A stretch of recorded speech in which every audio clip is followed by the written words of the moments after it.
Hello, good morning, good evening, good afternoon, good day, good night. How are you?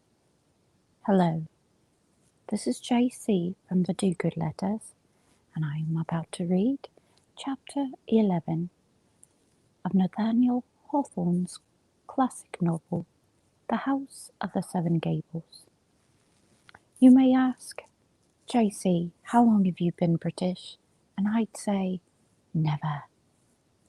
This is a failed attempt at a wonderful people's accent, and I just sometimes like to read in different voices because I'm deranged. So thank you for coming along and listening or laughing while you fold laundry or relieve yourself to Nathaniel Hawthorne's Chapter 11 of The House of the Seven Gables. Coffee sip. Cozy in my mouth. Chapter 11. The Arched Window. From the inertness, or what may be, pardon me, I'm already off to a great start, or what we may term the vegetative character of his ordinary mood, Clifford would perhaps have been content to spend one day after another, interminably, or at least throughout the summertime, in just the kind of life described in the preceding pages. I think they mean he'd hang out in the garden. Fancying, however, that it might be for his benefit occasionally to diversify the scene, be for his benefit occasionally. I am reading the same sentence over and over again. Let me get my place. Phoebe sometimes suggested that he should look out upon the life of the street. For this purpose, they used to mount the staircase together. Again, it sounds naughty. To the second story of the house, where at the termination of a wide entry, there was an arched window of uncommonly large dimensions, I bet it was, shaded by a pair of curtains.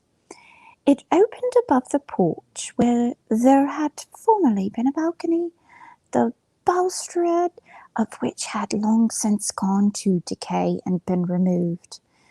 At this arched window, throwing it open, but keeping himself in comparative obscurity by means of the curtain, he was hiding and peeping on people.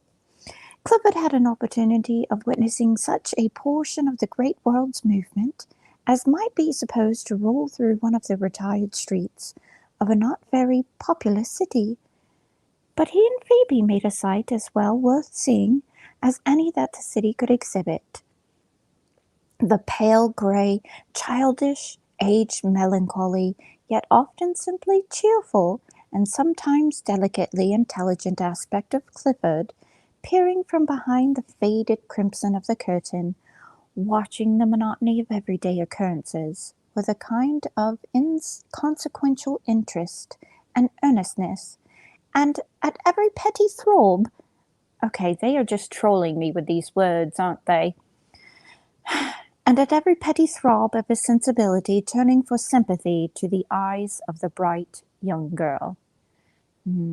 I thought previously they were describing the house and the surroundings of the House of the Seven Gables. This is me talking, obviously, and not reading the book. Because even though I went to Salem on a bright, sunny day in the summer, if you will, it still had a sense of melancholy there and a grayness. So what is it, like a monochromatic feel? Kind of. I mean, obviously there were colors, but that was kind of the feeling that you got there. Okay, another sip of coffee as I get back into my awful British voice.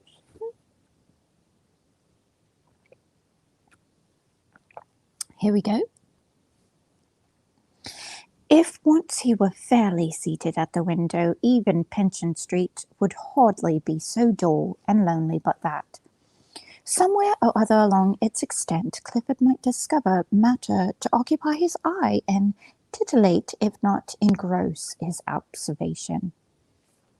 So wordy for saying he found something that caught his eye. But alas, I like it. Things familiar to the youngest child that had begun its outlook at existence seemed strange to him. A cab, an omnibus, with its populous interior, dropping here and there a passenger, and picking up another, and thus typifying the vast rolling vehicle, the world the end of whose journey is everywhere and nowhere. These objects he followed eagerly with his eyes, but forgot them before the dust raised by the horses and wheels had settled along their track. As regarded novelties, among which cabs and omnibuses were to be reckoned, his mind appeared to have lost its proper gripe and retentiveness. He got a bit more cheerful, did he? Twice or thrice, for example, during the sunny hours of the day, a water cart went along by Pension House, leaving a broad wake of moistened earth instead of the white dust that had risen at a lady's lightest footfall. It was like a summer shower which the city authorities had caught and tamed, and compelled it into the commonest routine of their convenience. With a water cart, Clifford could never grow familiar. It always affected him with just the same surprise as at first. His mind took an apparently sharp impression from it, but lost the recollection of this preambulatory shower before its next appearance, as completely as it did the street itself, along with which the heat so quickly strewed white dust again. It was the same with the railroad. Clifford could hear the obstreperous howl of the steam devil, and by leaning a little away from the arched window, could catch a glimpse of the train of cars flashing a brief transit across the extremity of the street. The idea of terrible energy thus forced upon him was new at every recurrence, and seemed to affect him as disagreeably and with almost as much surprise the 100th time as the first. He's got the memory of what's her name, Dory in Finding Nemo, like 3 seconds it seems. Nothing gives a sadder sense of decay than this loss or suspension of the power to deal with unaccustomed things and to keep up with the swiftness of the passing moment. It can merely be suspended animation, for were the power actually to perish, there would be little use of immortality. We are less than ghost for the time being, whenever this calamity befalls us. I'm sure this paragraph in and of itself has so much depth for which I cannot grasp with my tiny pea brain, but I do sense the depth to which it's trying to tell me, and yet I fail to hear. Clifford, and indeed the most inveterate of conservatives, all the antique fashions of the street were dear to him, even such as were characterized by a rudeness that would naturally have annoyed his fastidious senses. He loved the old rumbling and jolting carts, the former track of which he still found in his long-buried remembrance, as the observer of today finds the wheel tracks of ancient vehicles in Herculaneum. The butcher's cart, with its snowy canopy, was an acceptable object. So was the fish cart. My pardon? The fish cart, heralded by its horn, so likewise with the countryman's cart of vegetables, plodding from door to door with long pauses of the patient horse, while his owner drove a trade in turnips, carrots, summer squashes, string beans, green peas, and moo potatoes with the housewives of the neighborhood. The baker's cart, with the harsh music of its bells, had a pleasant effect on Clifford, because, as few things else did, it jingled the very dissonance of yore. One afternoon a scissor grinder enhanced to set his wheel a-going under the pinchin elm and just in front of the arch window. Now, folks, I had read ahead just a little bit, and I did have to Google what a scissor grinder was, and I did have extreme caution in doing so. Basically, it sharpens dull objects like knives and scissors. A little bit disappointing, but nonetheless, my internet history thanks me. Children came running with their mother's scissors or their carving knife or the paternal razor or anything else that lacked an edge, except indeed poor Clifford's wits. Can't sharpen those now, can we? That the grinder might apply the article to his magic wheel and give it back as good as new. Round went the busily revolving machinery, kept in motion by the scissor grinder's foot, and wore away the hard steel against the hard stone, whence issued an intense and spiteful prolongation of a hiss as fierce as those emitted by Satan and his compeers in pandemonium, though squeezed into smaller compass. It was an ugly little venomous serpent of a noise, as ever did petty violence to human ears. I wonder if it was worse than hearing chalkboard, or nails on a chalkboard, rather.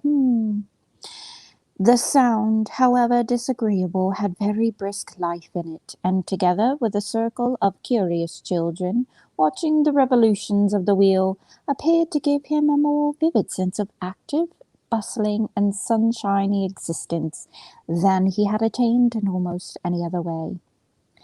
Nevertheless, its charm lay chiefly in the past, for the scissor grinder's wheel had hissed in his children's ears. Ah, it's reminding him of his little ones. He sometimes made doleful complaint that there were no stagecoaches nowadays, and he asked in an injured tone what had become of all those squared-up chaises with wings sticking out on either side that used to be drawn by a plough horse and driven by a farmer's wife and daughter, peddling whortleberries and blackberries, and about the town. Their disappearance made him doubt, he said, whether the berries had not left off growing in the broad pastures and along the shady country lanes. But anything that appealed to the sense of beauty, in however a humble way, did not require to be recommended by these old associations. There was observable when one of those Italian boys, who are rather a modern feature of the streets, came along with his barrel organ and stopped under the wide and cool shadows of the elm. The elm seems to be a place where even the people of the town get some reprieve. With his quick professional eye, he took note of the two faces watching him from the arched window, and opening his instrument, began to scatter its melodies abroad. He had a monkey on his shoulder, dressed in a Highland plaid, and to complete the sum of splendid attractions wherewith he presented himself to the public, there was a company of little figures, whose sphere and habitation was in the mahogany case of his organ, and whose principle of life was the music with which Italian made it his business to grind out. In all their variety of occupation, the cobbler, the blacksmith, the soldier, the lady with her fan, the toper with his bottle, the milkmaid sitting by her cow, this fortunate little society might truly be said to enjoy a harmonious existence, and to make life literally a dance. The Italian turned and crank, and behold, Every one of these small individuals started in the most curious vivacity. The cobbler wrought open a shoe, the blacksmith hammered his iron, the soldier waved his glittering blade, the lady raised the tiny breeze with her fan, the jolly toper swigged lustily at his bottle. A scholar opened his book with eager thirst for knowledge, and turned his head to and fro along the page. The milkmaid energetically drained her cow, and a miser counted gold into his strong box, all the same time turning of a crank. Yes, and moved by the self-same impulse, a lover saluted his mistress on her lips. Possibly some cynic, at once merry and bitter, had deserved to signify, and this pantomimic, or rather pantomimic scene, that we're mortals, wherever our business or amusement, however serious, however trifling, all dance to one identical tune, and in spite of all ridiculous activity, bring nothing finally to pass. Now, doesn't that remind you all of some of which are old enough to remember this commercial? Bear with me. And pardon the gulping, I do have to wet my whistle. Remember in the 80s where we all came together, holding hands through the fields one by one with a Coke commercial? And was it not We Are the World, or something silly like that, that brought us all so harmoniously in a rather trying time of finding the Cabbage Patch doll during Christmas and beating each other to a pulp if we didn't get it? Yes, brings back such great memories. All right, I continue. I think I see one person watching. I don't know if you're in the little chat or not. I cannot see it. I am on my phone. Hello, thank you for being here. Or I'm sorry that you can't reach your phone to turn it off. Yes. Okay. Let's see. For the most remarkable aspect of the affair was that at the cessation of the music, everybody was petrified at once from the most extravagant life into a deep torpor. Neither was the cobbler's shoe finished, nor the blacksmith's iron shaped out, nor was there a drop less of brandy in the toper's bottle, nor a drop more of milk in the milkmaid's pail, nor one additional coin in the miser's strong box, nor was the scholar a page deeper in his book. All were precisely in the same condition as before they made themselves so ridiculous by their haste to toil, to enjoy, to accumulate gold, and to become wise. Saddest of all, moreover, the lover was none the happier for the maiden's granted kiss. But rather than swallow this last too acrid ingredient, we reject the whole morale of the show. So dancing doesn't make you happy, is that the point? The monkey, meanwhile, with a thick tail curling out into pre-posterior prolixity. That's quite a bit of alliteration. Let's see if I can do it again. The monkey, meanwhile, with a thick tail curling out in pre-posterior prolixity from beneath his tartans, took his station at the Italian's feet. Pretty sure that dude has a name. He turned a wrinkled and abominable little visage to every passer-by, and to the circle of children that soon gathered round, and to Hepzibah's shop door, and upward to the arch window whence Phoebe and Clifford were looking down. Every moment also he took off his Highland bonnet, and performed a bow and scrape. Sometimes, moreover, he made personal application to individuals, holding out his small black palm, and otherwise plainly signifying his excessive desire for whatever filthy lucre might happen to be in anybody's pocket.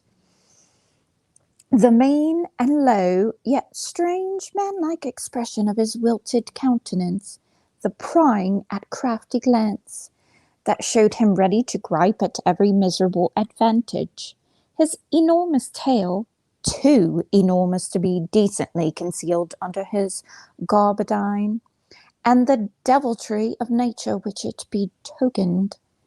Take this monkey just as he was, in short, and you could desire no better image of the mammon of copper coin, symbolizing the grosset form of the love of money. Thank you for explaining that, Hawthorne. I do rather appreciate it. Neither was there any possibility of satisfying the covetous little devil. Phoebe threw down a whole handful of cents, which she picked up with joyful eagerness, handed them over to the Italian for safekeeping, and immediately recommenced a series of pantomimic petitions for more. Doubtless more than one New Englander, or let him be of what country he might, it is as likely to be the case, passed by and threw a look at the monkey and went on, without imagining how nearly his own moral condition was here exemplified. Clifford, however, was a being of another order. Pardon me again. He had taken childish delight in the music, and smiled too at the figures which it set in motion. But, after looking a little while at the long-tailed imp, he was so shocked by his horrible ugliness, spiritual as well as physical, that he actually began to shed tears, a weakness which men of merely delicate endowments, and destitute of the fiercer, deeper, and more tragic power of laughter, can hardly avoid when the worst and meanest aspect of life happens to be presented to them. Now, I feel I can relate to this a bit or understand it. So, even maybe when someone does something so cheerful, nice, and seemingly innocent, and then turns out they had ulterior motives, it kind of makes you feel a little shameful for believing that they could be so nice, and embarrassed that you didn't see the purpose for their actions all along. And then it makes you feel disheartened that people can't just be nice without wanting anything in return. I feel like I got that one. Pension Street was sometimes enlivened by spectacles of more imposing pretensions than above, and which brought the multitude along with them, with a shivering repugnance at the idea of personal contact with the world, a powerful impulse still seized on Clifford whenever the rush and roar of the human tide grew strongly audible to him. This was made evident one day when a political procession, with hundreds of flaunting banners and drums, fifes, clarions, and cymbals reverberating between the rows of buildings, marched all through the town and trailed its length of trampling footsteps and most infrequent uproar past the ordinarily quiet house of the Seven Gables. As a mere object, hello, always grateful, yay! I hope you have a good day at work, my love. As a mere object of sight, nothing is more deficient in picturesque features than a procession seen in its passage throughout narrow streets. The spectator feels it to be fool's play when he can distinguish the tedious commonplace of each man's visage, with the perspiration and weary self-importance on it, and the very cut of pantaloons. I do know those are pants. No mas pantalones. And the stiffness of laxity of his shirt collar, and the dust on the back of his black coat. In order to become majestic, it should be viewed from some vantage point as it rolls its low and long array through the centre of a wide plain, or the stateliest public square of a city, for then, By its remoteness, it melts all the petty personalities of which it is made up into one broad mass of existence, one great life, one collected body of mankind, with a vast, homogeneous spirit animating it.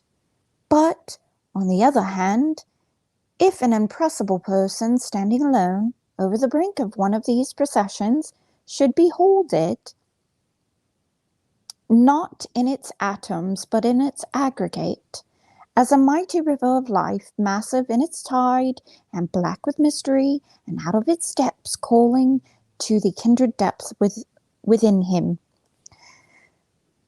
the contiguity would add to the effect. It might so fascinate him that he would hardly be restrained from plunging into the surging stream of human sympathies. So it proved with Clifford. He shuddered. He grew pale. He threw an appalling look at Hepzibah and Phoebe, who were with him at the window. They comprehended nothing of his emotions and supposed him merely disturbed by his unaccustomed tumult. At last, with tremulous limbs, he started up, set his foot on the window-sill, and in an instant more would have been in an unguarded balcony. As it was, the whole procession might have seen him, a wild, haggard figure, his grey locks floating in the wind that waved their banners, a lonely being, estranged from his race, but now feeling himself man again, by virtue of the impressionable instinct that possessed him. Had Clifford attained the balcony, he would probably have leapt into the street, but whether impelled by the species of terror that sometimes urges its victim over the very precipice which he shrinks from, or by a natural magnetism tending toward the great centre of humanity, it were not easy to decide. Both impulses might have wrought on him at once. I'm not quite sure why. Is he trying to plummet to his death? I'm not quite sure what is going on here. I'll have to read that more. Hello, my dear Claire.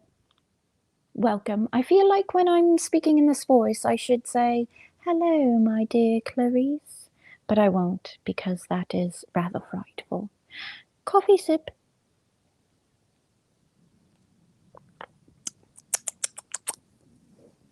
I don't know if you can hear my stomach growling, but if you do, I will eat in a moment, don't worry. Now I've lost my place, but his companions, frightened by his gesture, which was that of a man hurried away in spite of himself, seized Clifford's garment and held him back. Hepzibah shrieked. Phoebe, to whom all extravagance was a horror, burst into sobs and tears. "Clifford, Clifford, are you crazy?" cried his sister. "I hardly know, Hepzibah," said Clifford, drawing a long breath. "Fear nothing. It is over now. But had I taken that plunge and survived it, methinks it would have made me another man." Possibly, in some sense, Clifford may have been right. He needed a shock, or perhaps he required to take a deep, deep plunge into the ocean of human life, and to sink down and be covered by its profoundness, and then to emerge sobered, invigorated, restored to the world and to himself. Perhaps, again, he required nothing less than the great final remedy, death. Okay, so I was picking up what he was putting down. Not literally so. A similar yearning to renew the broken links of brotherhood with his kind sometimes showed itself in a milder form, and once it was made beautiful by the religion that lay even deeper than itself.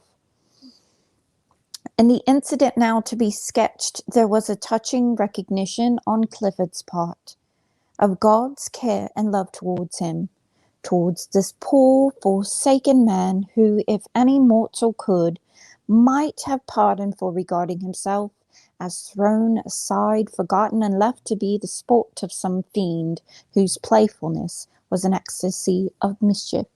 Good morning, Belinda, Paula. Good evening, good afternoon, good day, all of those things. Good to you. It was the Sabbath morning. Now, are they just saying that someone would play with his dead body? Is that what that means? Might have been pardoned for regarding himself as thrown aside, forgotten, and left to be sport of some fiend whose playfulness was an ecstasy of mischief.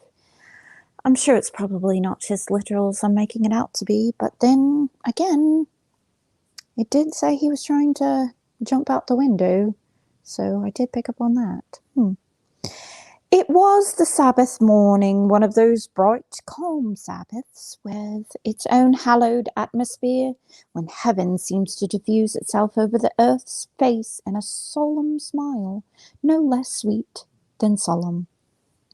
On such a Sabbath morn, were we pure enough to be its medium, we should be conscious of this earth's natural worship ascending through all frames on whatever spot of ground we stood. The church bells, with various tones, but all in harmony, were calling out and responding to one another, "It is the Sabbath, yea, the Sabbath." And over the whole city the bells scattered the pleasant sounds, now slowly, now with livelier joy, now one bell alone, now all the bells together, crying earnestly, "It is the Sabbath," and flinging their accents afar off, to melt into the air, and to pervade it with the holy word. To air with God's sweetest and tenderest sunshine in it, and meet for mankind to breathe into their hearts and send it forth again as the utterance of prayer. That kind of reminds me, I don't know if I've shared with anyone, but for a very, very brief short time, I lived in the land of Saudi Arabia. And there were, of course, as it would be expected, mosques everywhere. The town in which I lived was rocky, it was a bit mountainous, and on the American compound for which I lived, there was this area where there was a bunch of rocks and you could sit atop it a lot. And at night, I would look out at the green lights that signified where the mosques were. Now, if you know anything about the Islamic beliefs, I guess, which I don't know too much even after living there, but I do know that there was often a prayer call, and we would get and hear it. There would be speakers all over town, all over the country. So they didn't have bells, but they did have someone calling out that it was time for prayer. Now, sometimes this happened at 3:30 in the morning, and oh, those dedicated souls, I would just turn over and get more sleep. But we weren't really allowed in the mosque anyway because we were infidels. But I definitely wasn't allowed in the mosque where the men went. I would be, my head not attached to my body anymore. But this is kind of what that reminds me of a little bit.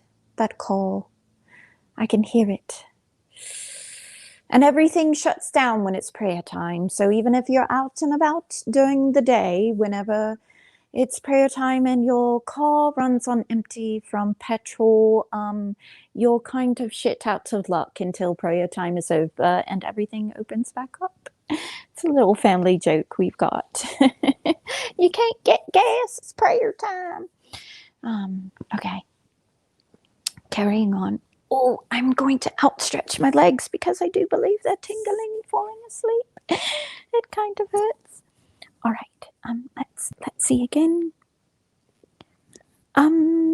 Where? Oh, yes. I believe I only have a couple more pages left. 1, 2, 3. Okay. I've got about 4.5 pages left. Let's see. Clifford sat at the window with Hepzibah, watching the neighbors as they stepped into the street. All of them, however unspiritual on other days, were transfigured by the Sabbath influence. I know somebody like that, maybe one or two, maybe even myself. So that their very garments, whether it were an old man's an old man's decent coat, well brushed for the 1,000th time, or a little boy's first sack and trousers finished yesterday by his mother's needle, had somewhat of the quality of ascension robes. Forth, likewise, from the portal of the old house stepped Phoebe, putting up her small green sunshade and throwing upward a glance and a smile of parting kindness to the faces of the arched window. In her aspect there was a familiar gladness and a holiness that you could play with, and yet reverence it as much as ever. She was like a prayer offered up in the holiest beauty of one's mother tongue. Fresh was Phoebe, moreover, and airy and sweet in her apparel, as if nothing that she wore, neither her gown, nor her small straw bonnet, nor her little kerchief, any more than her snowy stockings had ever been put on before, or if worn, were all the fresher for it, and with a fragrance as if they had lain among the rosebuds. The girl waved her hand to Hepzibah and Clifford, and went up the street, a religion in herself, warm, simple, true, with a substance that could walk on earth, and a spirit that was capable of heaven. "Hepzibah," asked Clifford after watching Phoebe to the corner, "do you never go to church?" "No, Clifford," she replied, "not these many, many years." "Were I to be there," he rejoined, "it seems to me that I could pray once more, when so many human souls were praying all around me." She looked into Clifford's face and beheld there a soft natural effusion, for his heart gushed out, as it were, and ran over it at its... let me get my cadence back. She looked into Clifford's face and beheld there a soft, natural effusion, for his heart gushed out, as it were, and ran over at his eyes in delightful reverence for God, and kindly affection for his human brethren. The emotion communicated itself to Hepzibah. She yearned to take him by the hand and go and kneel down, they two together, but so long separate from the world, and, as she now recognized, scarcely friends with him above, to kneel down among the people and be reconciled to God and man at once. "Dear brother," she said earnestly, "let us go. We belong nowhere. We have not a foot of space in any church to kneel upon. But let us go to some place of worship, even if we stand in the broad aisle. Poor and forsaken as we are, some pew door will be opened to us."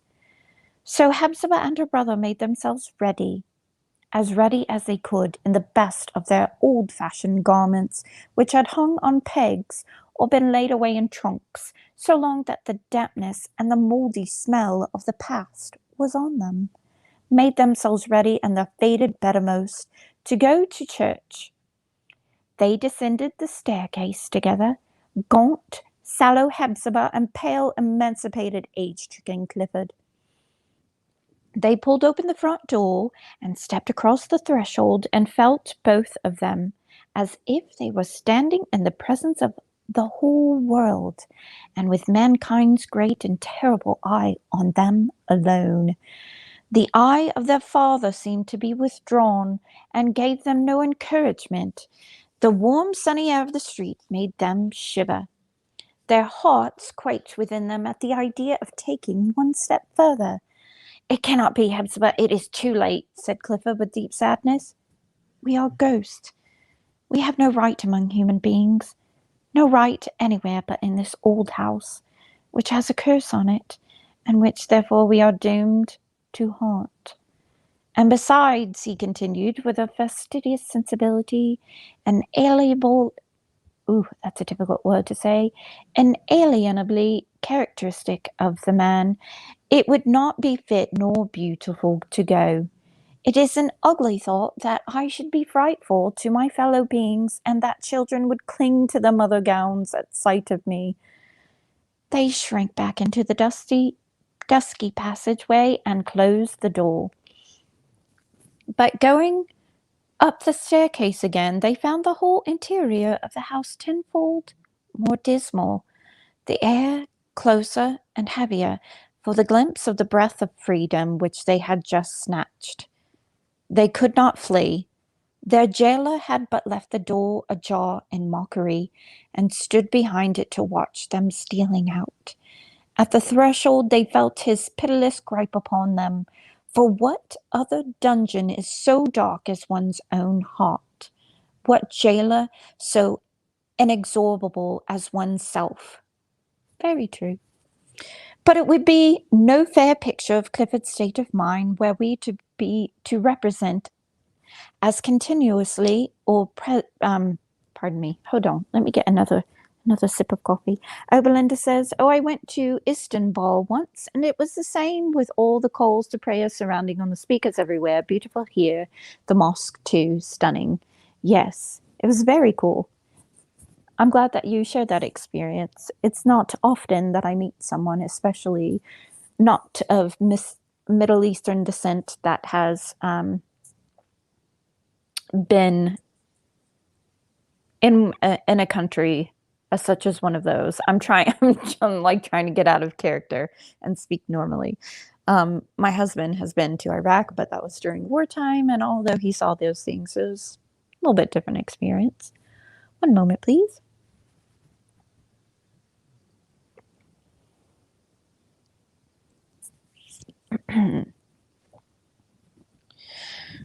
Let us see. But it would be no fair picture of Clifford's state of mind were we to represent him as continually or prevailingly wretched. On the contrary, there was no other man in the city, we are bold to affirm, of so much as half his years, who enjoyed so many lightsome and griefless moments as himself. He had no burden of care upon him. There were none of those questions and contingencies with the future to be settled which wear away all other lives, and render them not worth having by the very process of providing their support. In this respect, he was a child for the whole term of his existence, be it long or short. Indeed, his life seemed to be standing still at a period little in advance of childhood, and to cluster all his reminiscences about the epoch, just as, after the torpor of a heavy blow, the sufferer's reviving consciousness goes back to a moment considerably behind the accident that stupefied him. Yes, I believe we do become very stagnant in especially traumatic experiences, and we don't normally move on from them until we can move through them. He sometimes told Phoebe and Hepzibah his dreams, in which he invariably played the part of a child or a very young man. So vivid they were in his relation of them, that he once held a dispute with his sister as to the particular figure or print of a chintz morning dress which he had seen their mother wear in the dream of the preceding night. Hepzibah, piquing herself on a woman's accuracy in such matters, held it to be slightly different from what Clifford described, but producing the very gown from an old trunk, it proved to be identical with his remembrance of it. Had Clifford, every time that he emerged out of dreams so lifelike, undergone the torture of transformation from a boy into an old and broken man, the daily recurrence of the shock would have been too much to bear. It would have caused an acute agony to thrill from the morning twilight all the day through until bedtime, and even then would have mingled a dull, inscrutable pain and pallid hue of misfortune with the visionary bloom of adolescence of his slumber. But the nightly moonshine interwove itself with the morning mists, and enveloped him as in a robe, which he hugged about his person, and seldom let realities pierce through. He was not often quite awake, but slept open-eyed, and perhaps fancied himself most dreaming them. Thus, lingering always so near his childhood, he had sympathies with children, and kept his heart the fresher thereby, like a reservoir into which rivulets were pouring not far from the fountainhead. Though prevented by a subtle sense of propriety, oh my goodness, I can say this word without an accent. Propriety, from desiring to associate with them. Dog, do not bump my phone and end this precious live. Don't do it. Their voices also were very pleasant to him, heard at a distance, all swarming and intermingling together as flies do in a sunny room. Clifford would doubtless have been glad to share their sports. One afternoon, he was seized with an irresistible desire to blow soap bubbles, an amusement, as Hepzibah told Phoebe apart, that had been a favorite one with her brother when they were both children. Behold him, therefore, at the arch window with an earthen pipe in his mouth. Behold him with his grey hair and a wan, unreal smile over his countenance, where still hovered a beautiful grace, which his worst enemy must have acknowledged to be spiritual and immortal, since it had survived so long. That means his enemies are pissed he got through everything so happily. They wanted him to be broken, and instead his innocence and purity still existed. Okay. Let's see. I got a little,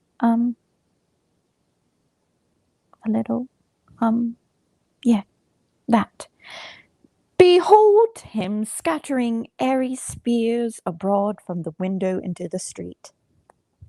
Airy spheres. I love how he comes up with words. Airy spheres for bubbles. I like it. Little and palpable words were those soap bubbles, with the big world depicted in hues bright as imagination on nothing of their surface. It was curious to see how the passers-by regarded these brilliant fantasies as they came floating down and made the dull atmosphere imaginative about them. Some stopped to gaze and perhaps carried a pleasant recollection of the bubbles onward as far as the street corner. Some looked angrily upward. Who could be angry at bubbles? What buttholes? As if poor Clifford wronged them by setting an image of beauty afloat so near their dusty pathway. Probably Karen's, right? A great many put out their fingers or their walking sticks to touch withal, and were perversely gratified, no doubt, when the bubble, with all its pictured earth and sky scene, vanished as if it had never been. What jerks! At length, just as an elderly gentleman of very dignified presence happened to be passing, a large bubble sailed majestically down and burst right against his nose. It booped him. He looked up, at first with a stern, keen glance, which penetrated at once into obscurity behind the arched window, then with a smile which might be conceived as diffusing a dog-day sultriness for the space of several yards above him. "Aha, Cousin Clifford!" cried Judge Pyncheon. "You, that jerk." "What, still blowing soap bubbles?" The tone seemed as if meant to oh, pardon. Let's try that sentence again, shall we?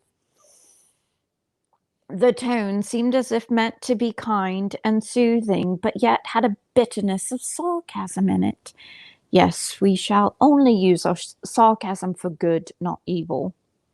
As for Clifford, an absolute palsy of fear came over him. Apart from any definite cause of dread which his past experience might have given him, he felt that native and original horror of the excellent judge which is proper to a weak, delicate, and apprehensive character in the presence of a massive strength. Strength is an incomprehensible by weakness, and therefore the more terrible. There is no greater bugbear than a strong-willed relative in the circle of his own connections. End chapter. The next chapter will be chapter 12, the daguerreotypist. And I don't have the mental capacity, the voice, nor the horrible upkeep of the horrible accent to carry on. I do appreciate those who have joined me. Okay, I'm going to talk in my regular voice. It's a lot less soothing. But thank you all for listening to Chapter 11, The House of the Seven Gables by Nathaniel Hawthorne. And I do thank you all. I hope you have a wonderful day. I hope your coffee is warm and delightful. And if you don't drink coffee, why, you must start today. That's an order. Okay, thank you. Come again.